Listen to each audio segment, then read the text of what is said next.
Let us take a mother in labor through the clinical documentation process, and we begin with registration. So assuming this is a return patient called Mary Jane, let's add her to the queue for the outpatient clinic and save to queue.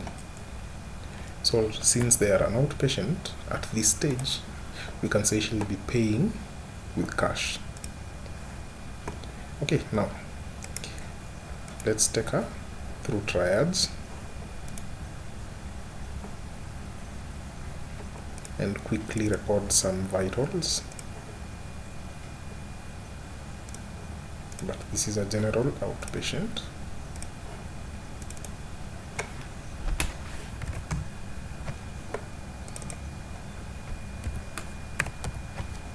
So I'll put in some token vitals and close triage so that we can send this patient onwards to consultation.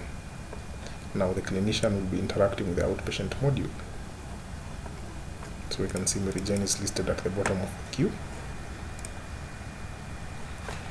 So let's write some doctor's notes here, and straight away we notice that the patient is in labor.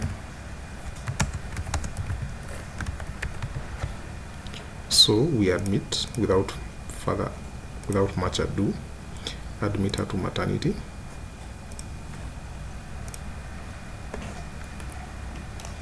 And we close our treatment form. So at this stage, we hand over to the nurse, who will then ensure the admission is approved.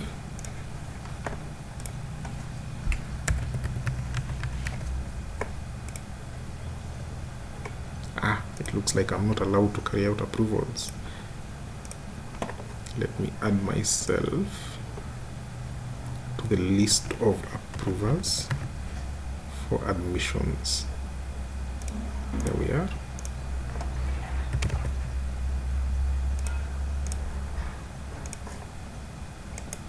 Now, let's approve the admission and then allocate this patient to a bed within the maternity ward. So let's pick bed number 25.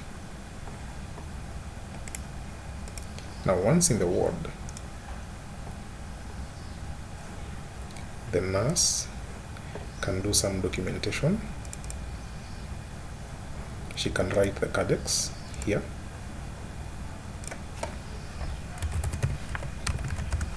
Let's say patient received in labor, and save the cardex. They can start the labor monitoring process by starting the pathograph. So let's say gravida 1 para 1, and the membranes are say intact. So let's specify some values for the pathograph.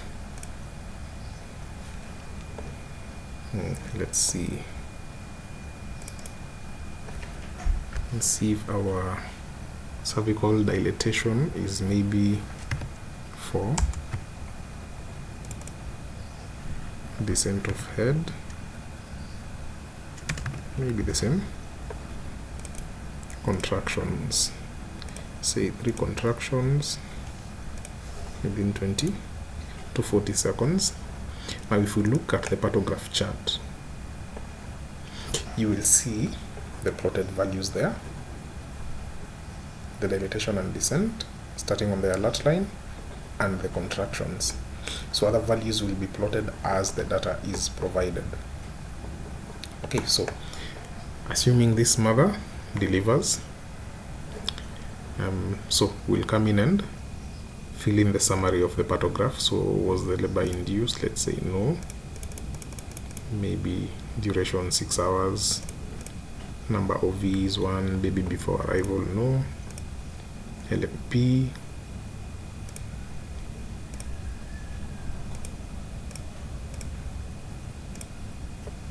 EDD, second stage of labor, delivery mode, SVD, delivery time, date and time, that is,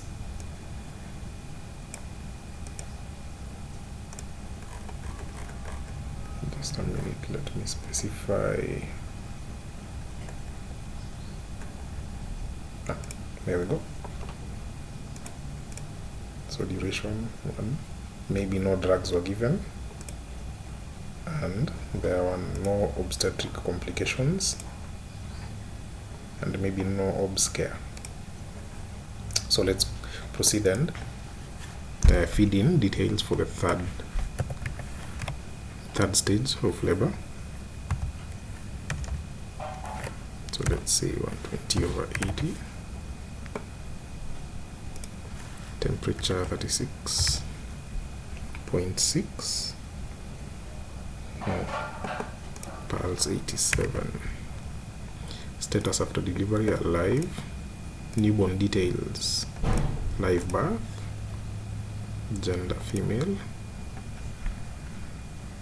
APGAR score, the baby's weight should be recorded here, so maybe 3 kilograms. Length, if recorded, again should be recorded here, so maybe 48 centimeters. And the head circumference, so maybe 35 centimeters. So delivery details, placenta, membranes, cord normal,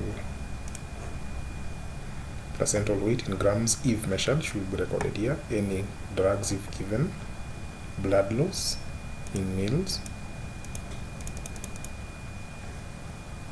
if there was a tear, perineal or episiotomy, any delivery comments, and then who delivered the child. So there we go. So that is the pathograph. Now after delivery, this patient will be discharged by a doctor or clinician from the inpatient module. So let's discharge our patient. If we are not prescribing any medication, we do not add any medication at this point, but we can just write some discharge care plan notes. So we can write there, avoid manual labor.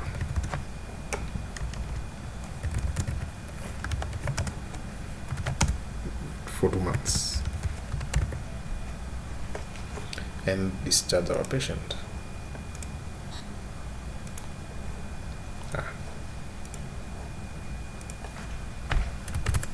Healthy baby delivered.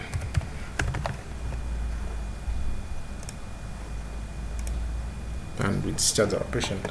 So the discharge summary form can be generated from here and printed. So there will be a summary of the newborn status in the discharge summary.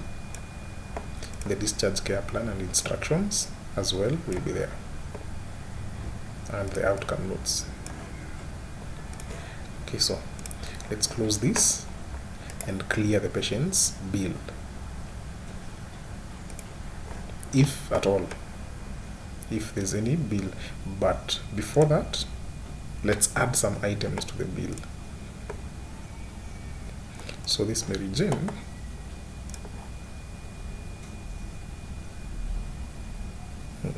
we can add here maybe an inpatient procedure, beddings and linens perhaps.